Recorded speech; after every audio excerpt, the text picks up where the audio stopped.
قرارات اتخذت من طرف شركتي سوناتراك الجزائرية وأرامكو السعودية المنتجين للنفط لخفض أسعار غاز البترول المسال عالميا بسبب زيادة المعروض من البروبان والبوتان في الأسواق الدولية لشهر أفريل مقارنة بشهر مارس بين 23 و 26% حسب رأي الخبراء. هذه التخفيضات كانت تذبذب كبير في السوق الخاص بغاز البترول المسال.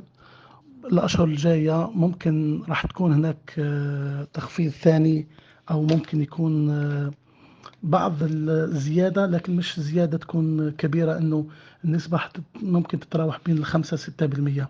معدلات خفض أرامكو السعودية سعر البيع الرسمي لغاز البترول المسال يعد كمرجع لعقود التوريد من الشرق الأوسط إلى منطقة آسيا والمحيط الهادي. أما سعر البيع الرسمي لسوناتراك فهو معيار للبحر المتوسط والبحر الأسود وتركيا. خفض المعدلات بالنسبة للشركتين لغاز البترول المسال يعد كمرجع هام جدا لتوريد الغاز، لأنه سعر البيع الرسمي الذي تحدده أرامكو يعتبر مرجع من المراجع المهمة جدا لعقود التوريد. سعر البيع الرسمي لسوناتراك أيضا هو معيار ومرجع مهم لعقود البيع. لهذا فإن أي قرار تتخذه أرامكو أو سوناتراك له تأثير كبير على السوق العالمي والمحلي وكل الدول التي تتعامل في هذا المجال.